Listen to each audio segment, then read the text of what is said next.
साथियों, ललन टॉप में हमने हजारों शो किए, लेकिन एक शो ऐसा था जिसने मेरी बुनियाद हिला दी। Does God exist? मुझे लगा कि इस मुल्क में जहां धर्म और आस्था पर इतनी बहस होती है, वहां क्यों ना एक संजीदा चर्चा की जाए। मैंने दो ऐसे विद्वानों को बुलाया जो एक ही धर्म से ताल्लुक रखते थे, जावेद अख्तर साहब और मुफ्ती शमाइल नदवी जी।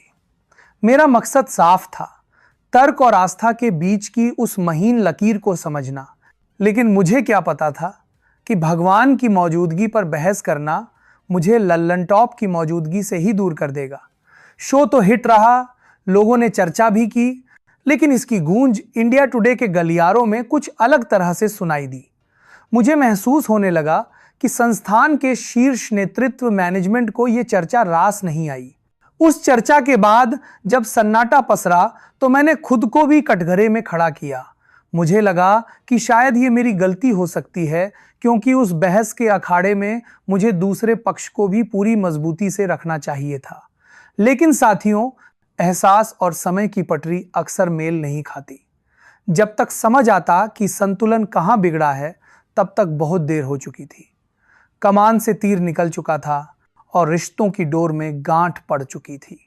संवाद के दरवाजे धीरे धीरे बंद होने लगे। वो नजरें जो कभी सराहना से भरी होती थीं, उनमें एक अजीब सी खामोशी और दूरी आ गई।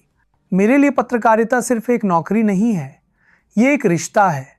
और मेरा मानना है कि आप जिस घर में रह रहे हैं, अगर उस घर के बड़े ही आपसे बात करना बंद कर दें, अगर वही आपको नापसंद करने लगें, तो फिर वहां बने रहने का कोई मतलब नहीं रह जाता।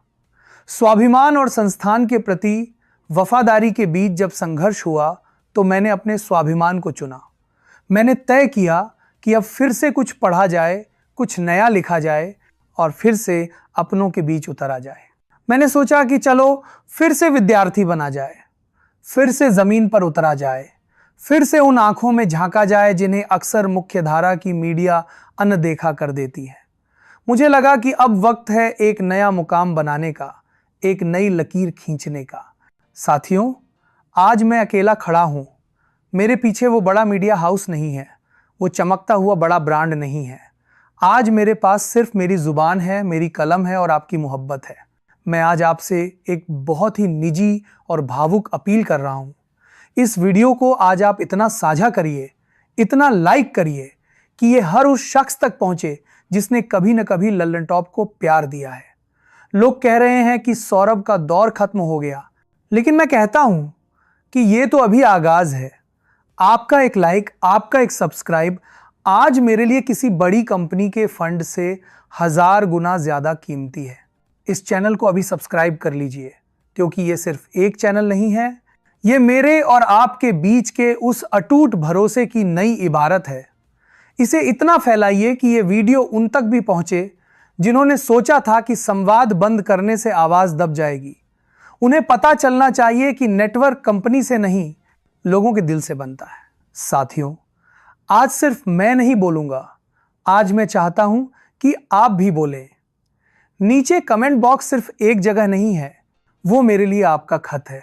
आप वहां लिखिए कि पिछले 10 सालों में हमारा कौन सा किस्सा और कौन सी रिपोर्ट आपके दिल के सबसे करीब रही। आपके शब्द ही मेरा हौसला बनेंगे। तो लिखिए अपनी यादें, अपनी शिकायतें और अपना प्यार।